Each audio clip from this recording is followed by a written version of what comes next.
Hydra. Le soleil couchant embrase l'horizon, abolit le reste du monde de sa lumière éblouissante, puis glisse doucement dans les eaux profondes de la mer Égée. Autour de moi, tout est immobile. Le chant des cigales s'est tu. La maison est silencieuse. En cet instant, mon passé, mon futur, mes attaches, mes angoisses, tout est anéanti. Seul Hydra existe. Je suis si heureuse dans cette île qu'il m'arrive de me sentir égoïste et coupable d'y vivre. Avant d'aller rejoindre des amis dans une taverne, je vérifie ma messagerie. Un email m'attend, dont l'adresse m'est inconnue. Je l'ouvre. Daté d'aujourd'hui, 18 avril 2003.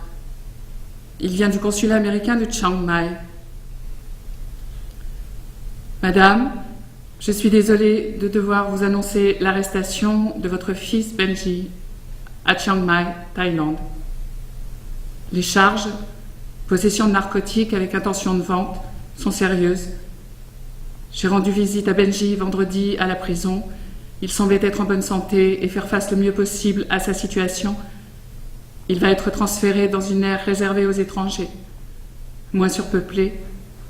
Il m'a prié de vous contacter. Il a aussi demandé de ne pas communiquer la nouvelle de son arrestation à son père. Le consulat est en contact avec la police pour obtenir qu'une date d'audience soit fixée le plus rapidement possible. Benji a déjà choisi son avocat. Ma vie se brouille. C'est à peine si je perçois le nom de l'avocat choisi par mon fils, celui du vice-consul et ses coordonnées.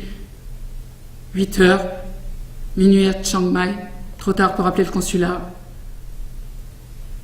Je rejoins la terrasse. Le soleil a disparu. La mer est d'une couleur d'encre. Les montagnes hostiles et noires. Hébété, je regarde autour de moi comme un animal blessé qui n'a plus la force de prendre la fuite. Je suis glacée, je tremble, je suffoque et soudain, je hurle.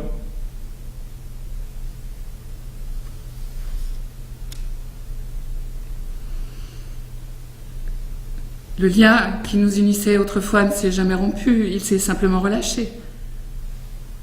Benji s'est éloigné de moi en douceur. Accoutumé depuis la tendre enfance aux séparations, il est parti sans difficulté, le plus naturellement du monde, sans heurts ni trémolo. Au cours des années, j'ai mené de front une carrière passionnante et des amours chaotiques. Cependant, j'ai réussi, cas un cas, à créer une sorte de vie de famille. Mon fils parti, c'était fini. Au début, il m'appelait souvent, surtout lorsqu'il était heureux. Il a toujours eu besoin de partager son bonheur avec moi. Puis il a mûri, grandi et s'est détaché de moi. Ses appels se sont faits de plus en plus rares. Tu as changé sans que je m'en aperçoive et à présent il est trop tard. Tu es enfermé dans une prison thaïlandaise. Tu as 32 ans, tu es jeune. Moi, je suis en sursis. Il me rapproche à grands pas de la fin du temps qui m'est imparti. J'espère qu'avant je te reverrai libre et si possible heureux. J'espère être encore là pour t'aider à penser tes blessures, te réapprendre à vivre et te réadapter au monde. Je veux te voir à ce moment-là libre. Je cesse de pleurer, je suis en état d'urgence, je dois agir au plus vite, trouver de l'argent et aller là-bas, en Thaïlande, à Chiang Mai. J'envoie des signaux d'alarme. Des amis fidèles et même quelques personnes que je connais à peine, étrangères à ma vie privée, me tendent spontanément la main. Par contre, avec les plus proches, les membres de ma famille, je me cogne à des murs d'indifférence ou au rejet pur et simple. Il faut surtout ne rien faire pour mon fils, qu'il reste dans son trou. Il doit assumer seul ses responsabilités. Je passe d'une humiliation à une autre, de déception en déception. Puis tout à coup, quelqu'un, en Grèce où je vis depuis peu, exprime sa compassion, me manifeste une amitié restée ignorée jusqu'alors et m'offre une aide inespérée qui galvanise mon courage et me redonne foi en l'humanité. Comment vivre le quotidien quand on a un fils en prison? Comment s'adapter à une telle situation? Manger, dormir, vivre, se promener, sourire, tout en sachant qu'il croupit dans une cellule.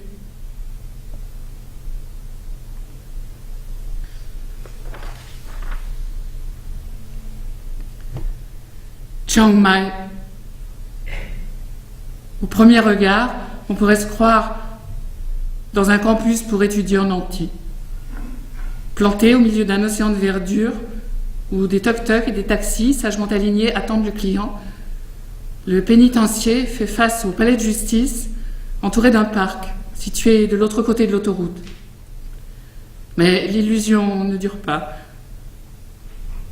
Passé le parking, on longe une sorte de boutique exposant des meubles d'inspiration traditionnelle, fabriqués par des prisonniers thaï.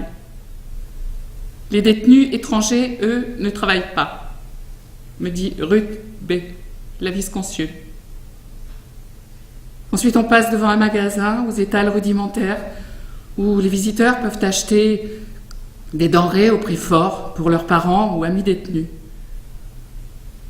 Enfin, au bout de l'allée, serrés sur des bancs ou assis à même le sol, des centaines de Thaïs attendent l'appel de leur numéro de visite.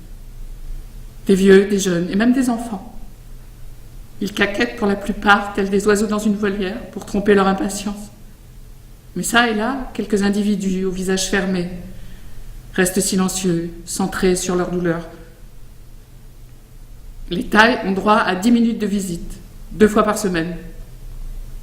Par contre, les détenus étrangers ont droit à 2 visites à raison d'1 heure par semaine, m'explique Ruth B. Mais parce que je viens de loin et que je suis sa mère, je pourrais voir Benji 1 heure chaque jour ouvrable. On me fait signer la confirmation de ma présence dans le registre des visiteurs. J'écris le nom de Benji, le mien, mon adresse à Chiang Mai, et je signe. Ruth B. m'entraîne au parloir, m'indique un tabouret placé face à des barreaux métalliques, recouverts de plexiglas. Et avant d'aller s'asseoir discrètement dans le couloir, Ada, son assistante, me souffle à l'oreille « Chai yen yen ». Je la regarde, étonnée. En souriant, elle ajoute « En thaï, cela veut dire « Reste calme ». Garde ton cœur calme. Chai yen yen.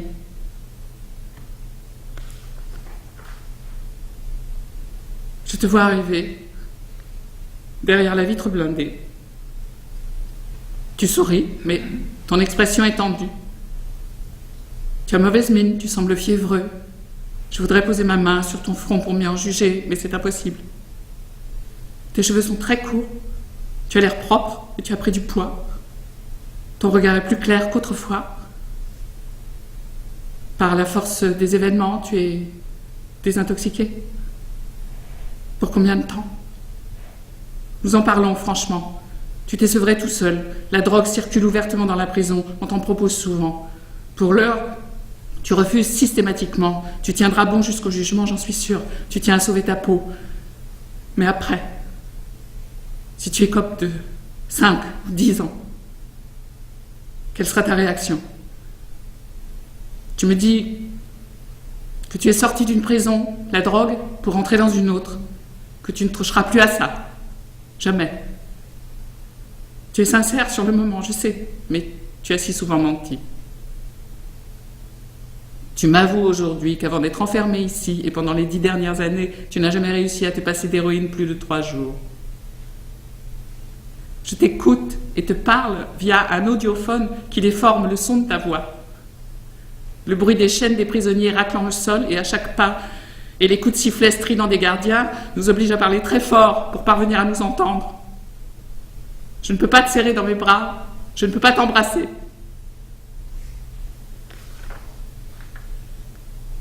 Tu me montres tes derniers croquis, des scènes de ta vie carcérale et des portraits dessinés avec un stylo-bille sur du papier ligné. J'y découvre des gardiens au regard dur, des visages ravagés de prisonniers. J'en remarque un en particulier, un occidental, les yeux pleins de larmes, les traits déformés par le désespoir. Tu m'apprends que c'est un de tes compagnons de cellule, un Français. Marielle Taille, enfermée, elle aussi, dans la prison des femmes. Ils n'ont pas encore été jugés, tous deux encourent une lourde condamnation. Ils ont une petite fille de 18 mois. Tu dors le jour pour pouvoir t'isoler la nuit, profiter de la nuit, pendant que les autres sommeillent. Tu écris, tu dessines, tu médites, tu rêves. Et j'en suis sûre, tu pleures aussi quand les autres ne te voient pas. Tu te réfugies dans un coin le jour pour échapper à la foule grouillante qui erre dans la cour. Mais c'est à peine si tu somnoles, il y a trop de bruit. On ne te laisse pas tranquille, on te force à communiquer, à participer aux conversations quotidiennes, tournant toujours autour des mêmes sujets, débattus de façon primaire et répétitive. La prison, la liberté, le jugement, la fascination du suicide pour certains, celle de l'évasion pour la majorité. Te faire la belle, oui, tu voudrais bien, mais comment ? On te parle de magouille, scabreuse et risquée pour s'évader. Tu t'y raccroches d'abord comme les autres, mais après réflexion, tu laisses tomber. Pour le moment, tu attendras d'abord ton jugement. Un gardien s'approche de toi, nous faisant sursauter. Il pose sa main sur ton épaule pour t'indiquer que tu dois te lever et quitter le parloir. La visite est terminée.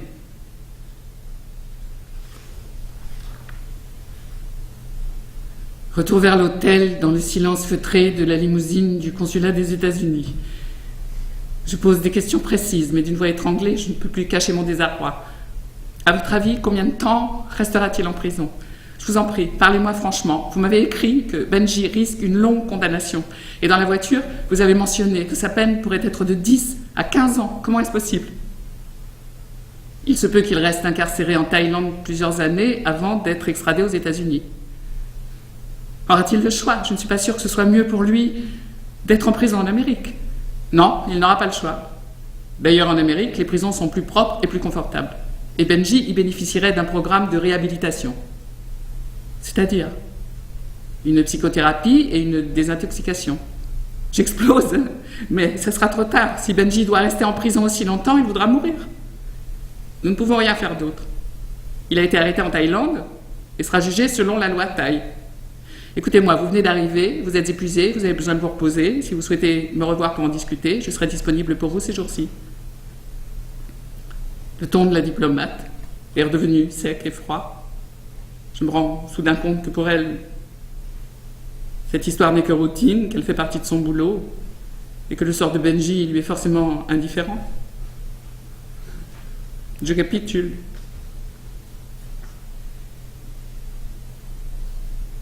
Tu es dedans, je suis dehors. Mais j'ai le sentiment que nous sommes tous les deux prisonniers. Je me sens prise au piège, comme toi. Cette première semaine, je t'aurais vu 3 fois. Au 3e jour de visite, je connaîtrais déjà tes 4 compagnons de cellule. Un énorme Malais au sourire perpétuel. Un Indien qui reste muet et ne se lave jamais. Un Pakistanais au regard sournois. Et Christian, le Français. Il ne m'intéresse que parce qu'ils partagent ta vie 24 heures sur 24. Ils ont tous de la gueule, une expression intense qui me surprend. Je les trouve beaux. Tu m'as fait remarquer que les hommes qui se trouvent ici sortent forcément de l'ordinaire. C'est un fait. Je m'incline. Mais je perçois un soupçon de fierté dans ta voix qui ne me plaît pas. Tu es dedans, je suis dehors, totalement livrée à moi-même. Je me rends utile en faisant des achats pour toi, t-shirts, sockets, fournitures de dessin. Je fais de mon mieux. J'erre dans les rues et souris à ceux qui me sourient. Accablé par la chaleur humide, je traverse le marché. Je m'arrête parfois devant un étal ou un café, et quand je n'en peux plus, je rentre à l'hôtel, m'écroule sur mon lit et sombre dans un sommeil lourd, envahi de rêves et de cauchemars. Je me réveille un peu plus tard. Je me rends à la piscine de l'hôtel. Je nage. Pour toi. Toi, tu ne peux plus nager, toi, tu ne peux plus déambuler dans les rues, tu ne peux plus faire l'amour, tu es enfermé pour longtemps, et quand tu sortiras enfin de prison, tu devras tout réapprendre. Tu ne sauras plus comment vivre en homme libre.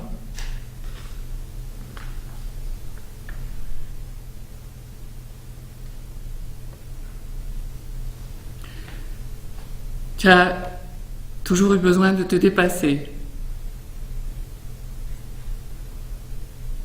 Il t'arrivait de rouler parfois une centaine de kilomètres à bicyclette sans t'arrêter en route. Je suis sûre que ton attirance pour la drogue était provoquée par le même besoin. Tu recherchais cette sensation extrême, un état second, cet instant ultime, si exaltant, cet avant-goût de la mort. Tu cherchais à atteindre son seuil pour le plaisir de décider de t'arrêter juste à temps. Ou non. Ces moments-là devaient te procurer un sentiment de puissance, celui de contrôler ton existence, de choisir de vivre ou de mourir, et au dernier moment, de refuser la mort. Jusqu'à la prochaine fois. C'est cela qui t'exaltait? Aujourd'hui, mardi, au parloir, une Européenne s'est assise sur le tabouret du guichet voisin. Elle semblait si fragile, prête à se briser, pâle, les yeux cernés, complètement désemparée. Une mère, comme moi, qui venait voir son fils.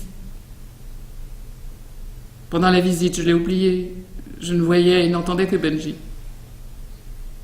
Mais quand nos fils sont repartis vers leur cellule, elle s'est approchée de moi et s'est présentée. Elle s'appelle Anne-Christina, elle est suédoise.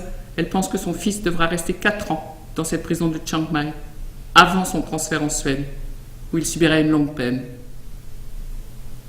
Je n'ai pas osé lui demander la raison de son inculpation, j'ai senti qu'il ne fallait pas. Anne-Christina était au bord de l'évanouissement, prête à s'effriter. Mais c'est elle qui a eu le courage de me murmurer: nous devons rester fortes pour nos fils. Prenez soin de vous. Il aura besoin de vous quand il sortira.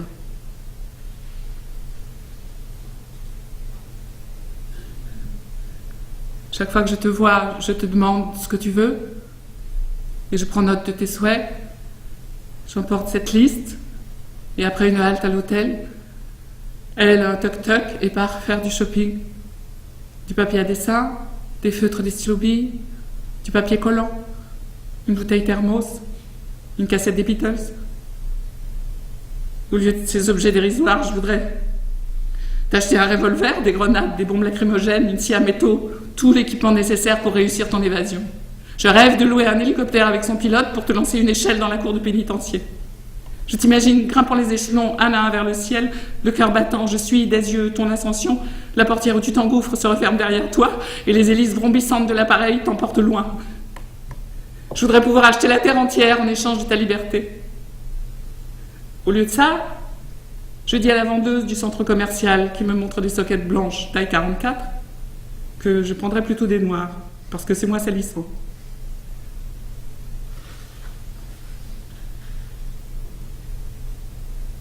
Hier, je me suis soumise à l'interrogatoire exigé par la cour. Catherine était mon interprète. Je me sentais comme une mauvaise élève convoquée par le principal de son collège. Consciente d'appartenir à une catégorie de gens dont le style de vie ne peut en aucun cas être approuvé par un officier de la police thaïlandaise, ni par une missionnaire protestante. Fille d'émigrés russes, divorcée, j'ai élevé seule 2 fils, nés de 2 pères différents. L'aîné, français, vit à Paris. Le cadet, Benji, américain et héroïnomane, est emprisonné en Thaïlande. Et moi, je vis seule dans une île grecque. Une famille éclatée. L'officier qui m'interrogeait était une femme assez jeune, d'allure aussi conventionnelle que son esprit. Elle me posait des questions du genre « Pourquoi avez-vous divorcé ?» Je répondais honnêtement, sans déballer ma vie. parce que nous ne nous entendions plus. Quelle est votre profession? Pour simplifier, sans pour autant mentir, je répondais cinéaste. Mais il était évident que mes déclarations la scandalisaient. Je sentais que Catherine était mal à l'aise, manifestement choquée, elle aussi. Le fiasco fut complet.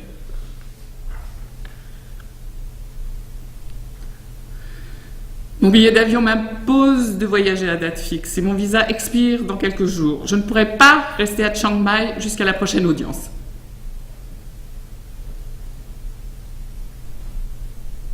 Hydra.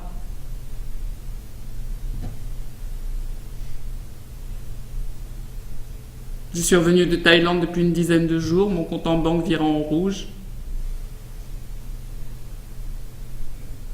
Dès que je me sens sombrer dans le désespoir, je me raccroche à ce que Benji m'écrit.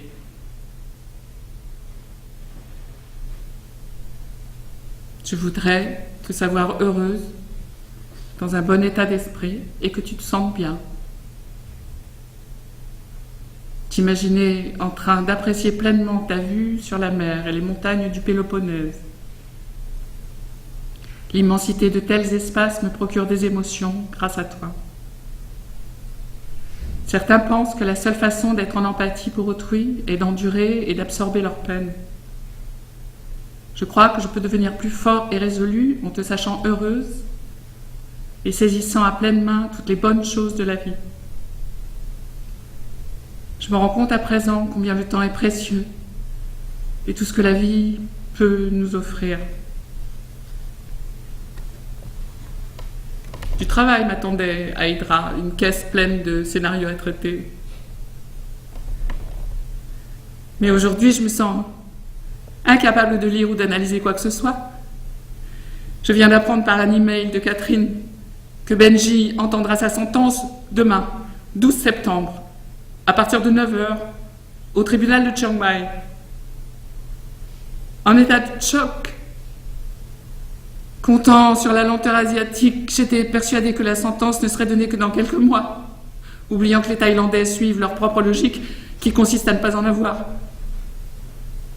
La nuit du 11 au 12 septembre s'annonce atroce.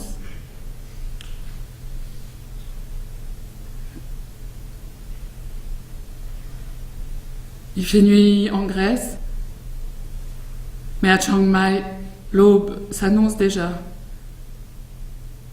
Je suis certaine que toi non plus tu ne dors pas. Sous la lumière du néon, pour tenter d'oublier, tu dessines, tu rêves, ou tu écris. 3 heures à Hydra, 7 heures dans ta cellule. Tu es déjà prêt. Les gardiens t'ont-ils laissé boire ton café? Je sais, tu me l'as dit, que pour la fouille, tu dois te mettre nu comme un verre devant eux et t'accroupir en écartant les fesses 3 fois pour démontrer que tu n'as rien caché dans l'anus. Ensuite, ils enchaînent tes chevilles et c'est ainsi, chaque fois que tu es convoqué au tribunal. 4 heures ici, 8 heures à Chiang Mai. Le ciel est pur et les étoiles scintillent plus que jamais. Mais c'était qu'un effet d'optique. La galaxie est magnifiée par mes larmes. En ce moment, on vous transporte, toi et les autres prisonniers appelés en audience, dans un fourgon grillagé, enchaînés les uns aux autres, debout comme du bétail. 8 heures ici, midi là-bas. Tu attends, au sous-sol du tribunal, dans la cage de la souricière. Tu t'allonges sur un banc, les mains plaquées sur les oreilles. Tu tentes en vain d'échapper au bruit. 9 heures ici. 13 heures à Chiang Mai. Catherine t'attend dans la salle d'audience. Elle guette ton approche, guidée par le bruit de tes chaînes, ponctuée du claquement du talon des gardiens. C'est à peine s'ils perçoivent le petit crissement de tes semelles. Je t'imagine, très pâle, les yeux cernés, tu serres contre toi ma dernière lettre et le portfolio de tes dessins. dont tu ne te sépares jamais. Aujourd'hui, tu vas connaître la durée de ta peine. Et moi, pendant ce temps, j'ingurgite machinalement mon petit déjeuner sur la terrasse, sous un ciel sans nuages et un soleil radieux nimbant le port et la mer d'une coulée de miel. Je bois, je mange comme tous les jours, mais quelques minutes plus tard, j'évacue le tout dans les toilettes. Puis je fais mon lit, et épuisé, m'y étend. Dédoublé, le cœur battant au même rythme que le tien. Vais-je m'évanouir tout à l'heure ou bien éclater de joie? 13h15 à Chiang Mai. L'audience est ouverte. D'instinct, je me lève avec toi. Le gardien t'indique que tu peux te rasseoir. Alors tu attends, le cœur serré. Ici, moi aussi j'attends, prostré. Puis je me ressaisis. Je lave la vaisselle. J'active ma mécanique pour tromper le temps. 10h à Hydra, 14h à Chiang Mai, c'est l'heure, j'appelle. Catherine me chuchote. Il a été condamné à 2 ans pour la première accusation à l'audience de ce matin. Nous attendons encore que le juge vienne et donne la sentence pour la 2e accusation. Restez en ligne, je vous passe Benji. Il a juste le temps de dire « Allô maman » et Catherine s'empare du téléphone pour m'annoncer « Le juge vient d'arriver, rappelez-nous dans 50 minutes. » Les minutes suivantes sont les plus longues de ma vie. 10h50 à Hydra, 14h50 au tribunal de Chiang Mai. Je rappelle, c'est Catherine qui répond. Elle me dit qu'elle se trouve à présent dans la souricière. Benji est en face d'elle, derrière la vitre de son box. Elle sanglote. C'est la première fois que je l'entends pleurer. Au total, il est condamné à 35 ans, mais parce qu'il a plaidé coupable, sa sentence a été réduite de moitié, ce qui fait 17 ans et 6 mois. Maman,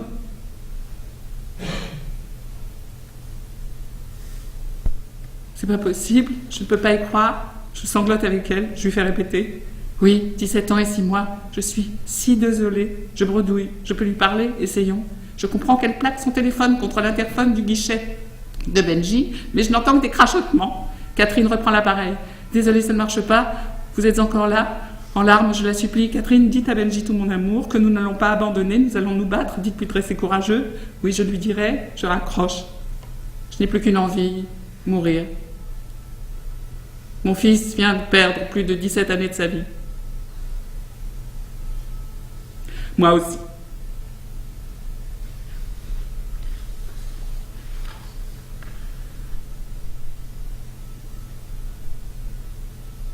Hydra.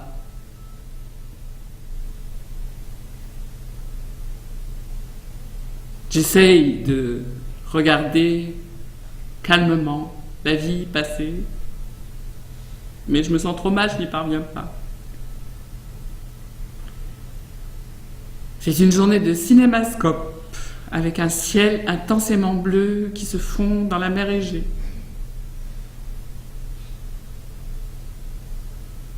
Se calmer, recommencer, tout le temps, chaque jour. S'habituer, apprivoiser le drame.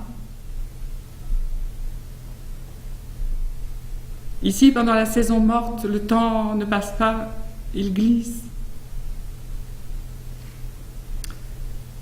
Je suis assignée à résidence ici parce que je suis revenue de Thaïlande complètement fauchée.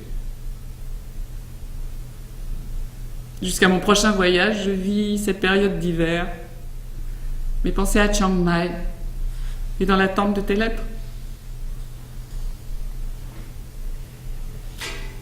Chiang Mai. Janvier 2005. Chère maman, quelques pensées en vrac. C'est étrange, je me surprends à garder la notion du temps, non par l'écoulement des semaines ou des mois, ni par le temps qu'il me reste à faire jusqu'à ma libération, mais par le temps de tes visites. Chacune de tes visites marque la fin d'un hiver durant lequel j'ai accompli mon travail créatif. Avec ton arrivée arrive le printemps, quand je peux partager avec toi les fruits de mon labeur. Avec ton départ vient l'automne, où je t'ai donné la liste de mes besoins. Et quand tu viens à peine de partir, je me retrouve déjà en train de planter de nouvelles graines. Pas de temps à perdre, puisque dans quelques mois viendront les jours d'une nouvelle récolte. À toi, sincèrement, Love, Benji. Septembre 2005. Je n'ai plus vu la nuit depuis plus de 2 ans, mais si j'écarte mes pensées et prête une oreille à mes sens, je peux entendre et sentir la nuit. En peignant, je cherche un moyen de continuer à voyager. Certains diront que c'est un refus d'affronter la réalité, mais je ne pense pas la fuir.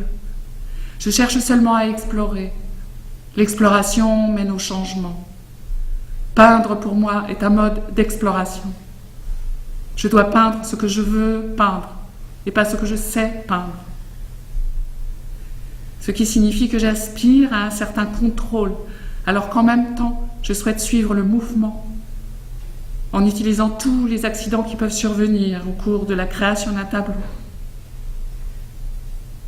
Je suppose que ce qui est le plus difficile en peinture, c'est de savoir quoi garder, quoi effacer et quand s'arrêter. J'essaie de traduire le mouvement, l'estompement d'une émotion et le passage à une autre. Pendant la journée, ma tête est en ébullition et je suis avide d'affronter le défi d'achever chaque tableau. Pendant la semaine, je me sens quelque peu satisfait quand je sens que j'ai lutté avec mes couleurs et mes lignes et apprivoisé la bête furieuse qu'est le désir d'inspiration. Je te verrai bientôt, encore 20 jours. Love, Benji. L'évolution de Benji me stupéfie, m'impressionne et me réjouit, mais j'ose à peine me l'avouer. Plus mon fils s'épanouit, plus je régresse et me fragilise. J'ai le sentiment de m'annihiler. L'oubli de soi n'a jamais été un trait de mon caractère, je ne suis pas une sainte, je fais l'apprentissage de l'abnégation contrainte et forcée. J'ai envie de protester, de me défendre et de crier à qui voudrait l'entendre. Et moi,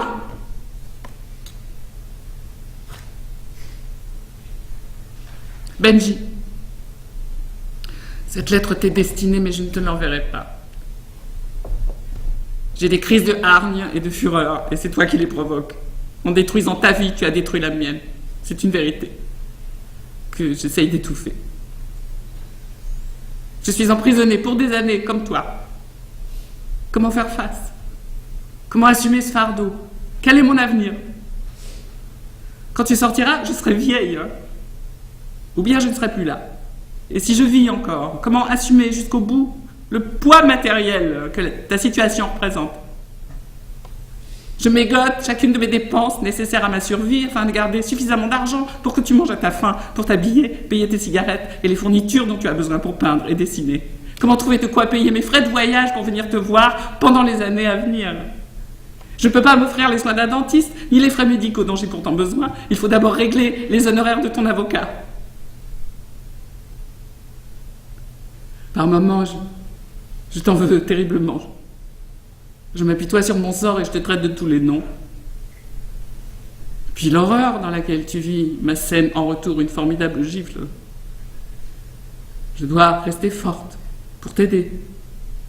Benji, je souffre pour toi, pour nous, c'est tout. Et par moments, je me désespère. Je crève de peur à l'idée de ne pas tenir le coup, de ne pas être à la hauteur. Ta sentence est trop lourde, injuste, démesurée. Dans un autre pays que la Thaïlande, en Europe par exemple, tu aurais été condamné à quelques mois d'incarcération, à tout casser. Mais une sentence de 17 années, c'est monstrueux. Et même si au prochain appel, ta détention se trouve réduite, elle restera quand même excessive. Ta vie est un enfer, en comparaison la mienne est féerique. Je n'ai que des états d'âme et des soucis d'argent, ce n'est rien ou pas grand-chose. Pour ce genre de problème, il y a toujours des solutions. Toi, tu n'en as aucune. Tu ne peux qu'espérer en moi. Tiendras-tu jusqu'au bout? Possible à condition que je maintienne le cap. Et reste debout. Je te le promets, nous sortirons de là, la tête haute, sans être devenu fou.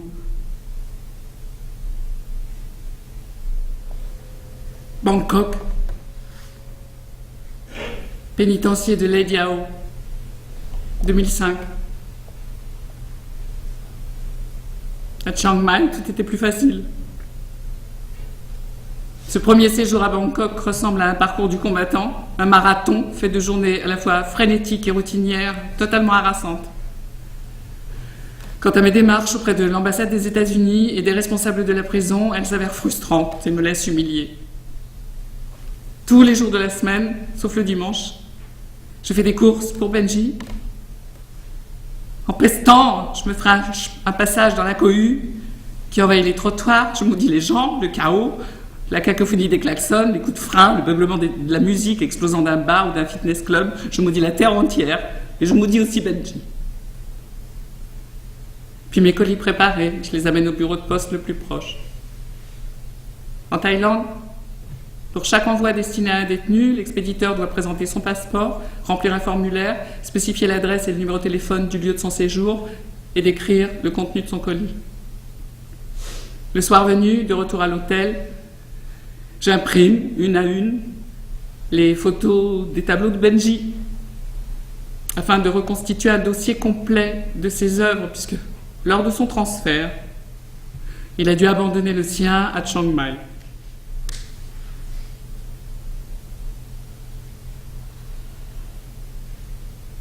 Quand je lui rends visite, il s'efforce de garder bonne figure.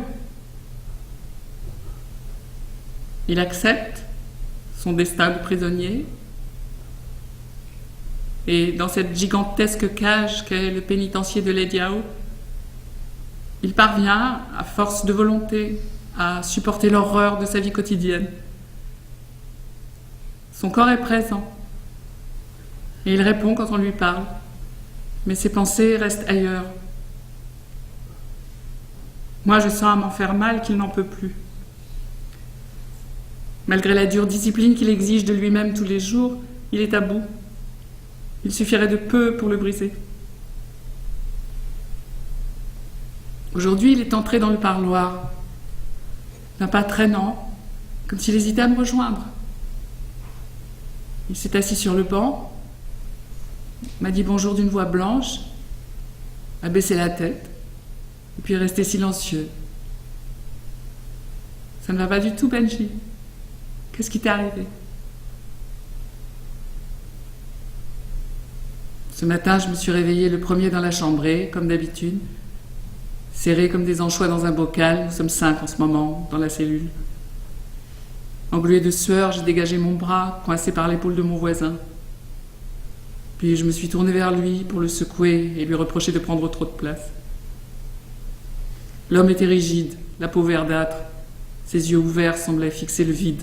Tout son visage était figé dans un étrange sourire d'extase.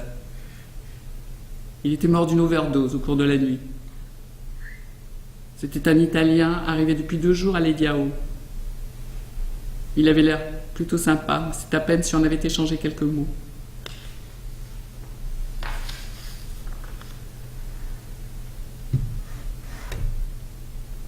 J'ai choisi de passer à Bangkok la 2e quinzaine du mois de novembre de cette année 2006 parce que c'est pendant ces jours-là que le comité thaï doit se réunir pour débattre, conclure et signer l'accord concernant le rapatriement des prisonniers en attente de leur transfert. Grosso modo, s'il endure une longue condamnation, le prisonnier étranger est transférable dans son pays au bout de 4 années de détention en Thaïlande. Dans son cas, Benji est transférable depuis le 12 septembre 2006.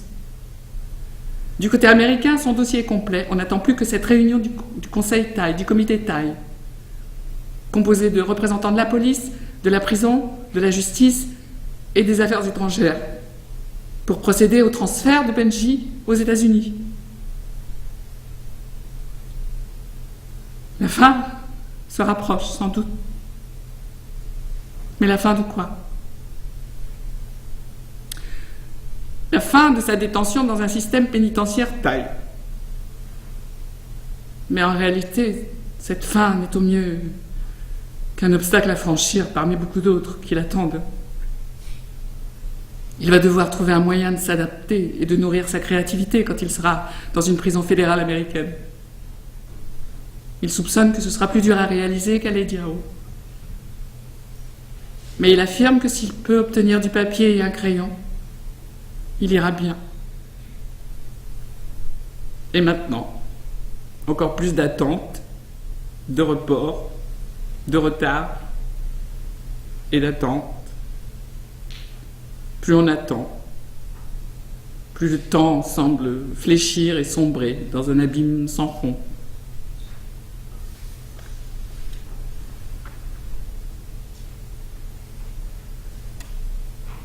Hydra, 3 janvier 2007, encore une année de passée. En fait, une année est passée devant nous comme si nous avions manqué le bus à la station. Les fêtes de Noël et du Nouvel An ne nous ont jamais enthousiasmés, Benji et moi. Et maintenant, plus que jamais, elle marque seulement son temps en prison. Il m'écrit « Le temps a passé, mais je dois rester là et attendre. » Eh bien non, en fait, une chose a changé. J'ai vieilli. Il ne m'écrit pas ce que l'approche de son anniversaire lui fait ressentir parce qu'il est conscient que je le sais déjà. Mais il n'a pas encore perdu son dynamisme. Ses pensées finissent toujours par se concentrer sur son travail artistique. Son désir de représenter l'effet de mouvement sur des images immobiles en 2 dimensions est probablement influencé par son enfermement. Bouger dans l'immobilité est devenu l'allégorie de sa situation, mais a aussi une forte influence sur son parcours artistique. Je me demande s'il restera aussi motivé lorsqu'il sera de nouveau libre. Voudra-t-il encore peindre? Je sais qu'il travaille sur du papier de grand format que je lui ai procuré lors de mon dernier séjour à Bangkok. Malheureusement, il ne peut utiliser que les crayons de couleur et les aquarelles. Il préférait la peinture à l'huile, mais à la Diao, on lui a confisqué la térébenthine parce qu'un de ses compagnons de cellule avait eu la bonne idée de la boire pour s'enivrer. Il pense toujours que chaque dessin pourrait être le dernier. En 4 ans et demi, il n'a pu voir la nuit qu'une fois. Depuis avril 2003, de 17h à 9h du matin, il est enfermé dans une cellule sans fenêtre, éclairée au néon, 24 heures sur 24. Et c'est là qu'il peint, pendant que ses compagnons de chambrée dorment ou forniquent. Depuis qu'il est en prison, il n'a jamais pu peindre à la lumière du jour.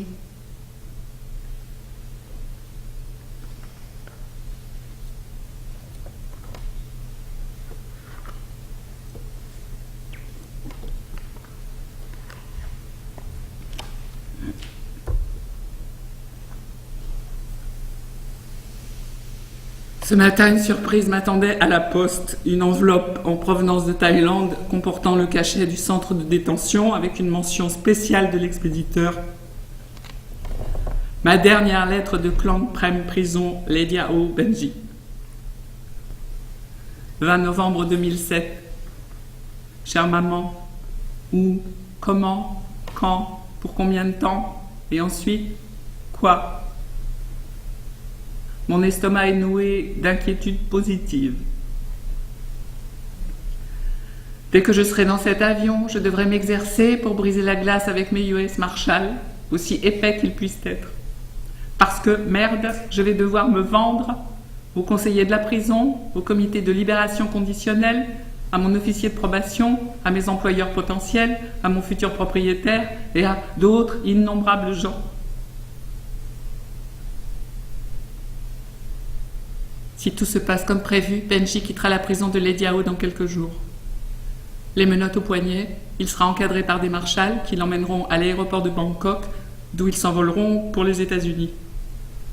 Leur destination la plus probable est la Federal Correctional Institution de Terminal Island, une île artificielle près de Long Beach, entre Los Angeles et San Pedro. Ce transfert aux États-Unis est exaltant puisqu'il rapproche Benji de sa libération. Quelques semaines, au pire quelques mois d'attente, pour que son cas soit rejugé selon la loi américaine, et il sera mis en liberté conditionnelle. Il sera en principe envoyé dans son État, New York, et là, il aura le droit de circuler, de travailler, de réapprendre à vivre. Encore faut-il qu'il ait un garant et un logement, et pour l'instant, il n'a ni l'un ni l'autre. À sa sortie, Benji connaîtra des jours pénibles. Il lui arrivera d'être humilié, de se sentir rejeté. Sa vie quotidienne sera précaire. Il sera parfois désespéré. À ces moments-là, aura-t-il la volonté de ne pas replonger dans la drogue? Je ne peux m'empêcher de me dire que pendant ces 5 années, j'ai pu dormir relativement tranquille parce que là où Benji se trouvait, il était sous surveillance, entouré de témoins. J'étais en quelque sorte rassurée parce qu'en prison, il ne risquait pas de mourir d'une overdose, seul sur un banc public, dans une cave ou dans un caniveau. J'ignore lequel a le plus peur de l'avenir en ce moment. Les années de détention de Benji m'ont fragilisé. J'éprouve l'angoisse de ne pas tenir jusqu'au bout.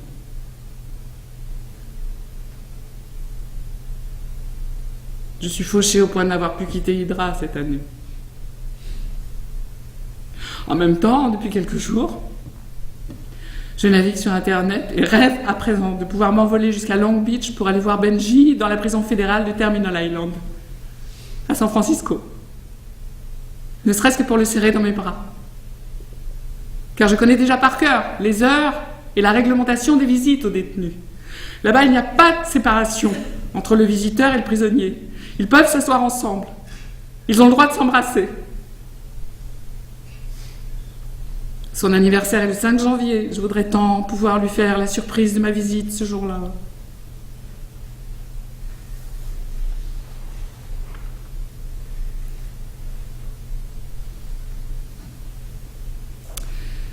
Je n'oublierai jamais San Francisco. À 6h du matin, j'atteins la banlieue de la ville. Rendez-vous fixé dans un des cafés du centre, situé Market Street.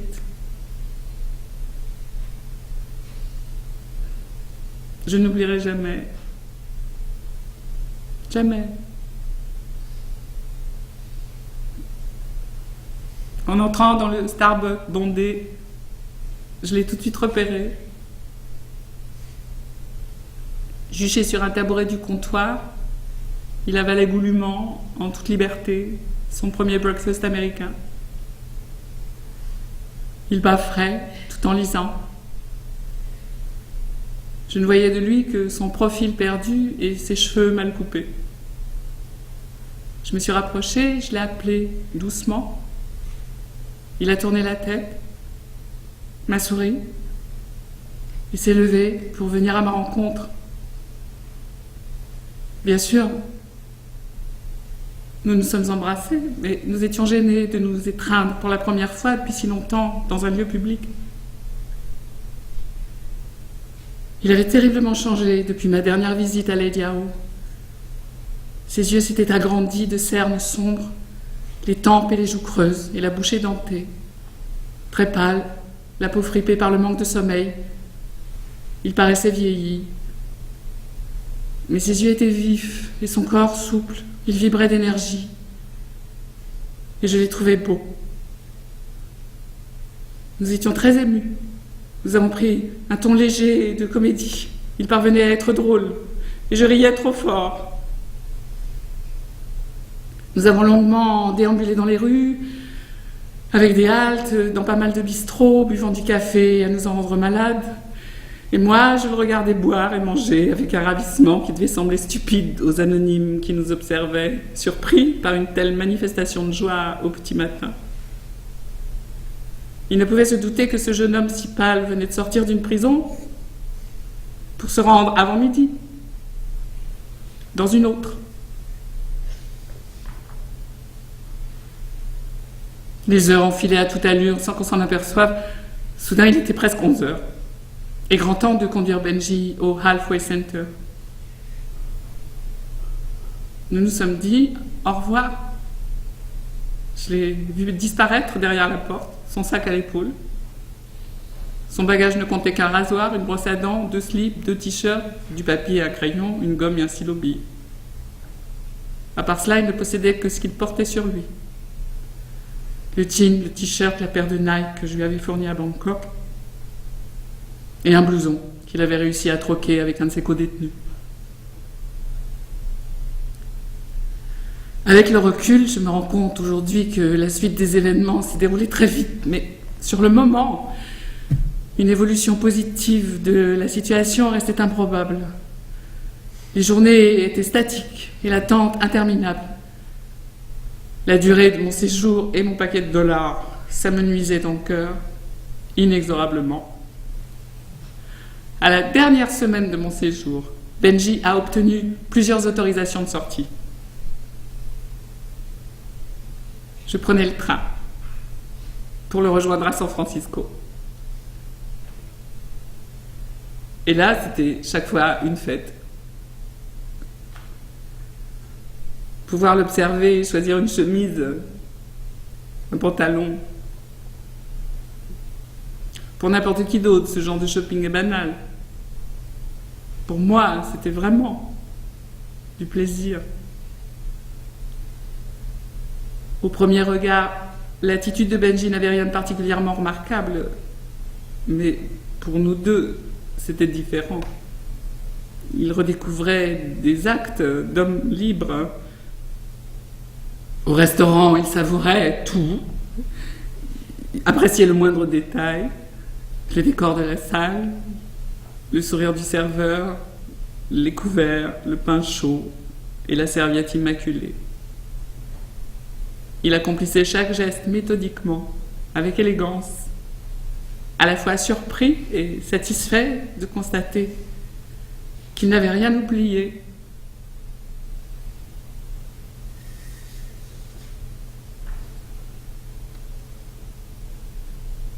Depuis pas mal de temps déjà, Benji a quitté le Halfway Center. Il s'est trouvé un logement à Treasure Island, une île située dans la baie de San Francisco. Il vit sa vie en toute indépendance, rattrape le temps et sa jeunesse. Il a une petite amie chinoise. Il travaille, peint, sillonne les routes sur sa moto de course. Il nage, surfe, pratique le yoga et sort avec des copains. Est-il sobre? Il me dit que oui. Je veux le croire, bien que je n'oublie rien. J'espère que son désir de vivre restera plus fort que son addiction. En retrouvant son indépendance, il s'est éloigné et s'est sans doute bien assis. Je suis le témoin d'un passé qu'il veut oublier. Son passé de drogué et celui de prisonnier. Je comprends et j'accepte. Je dois réapprendre à vivre. Pour moi. Et non plus en fonction de lui. Chai Yen Yen.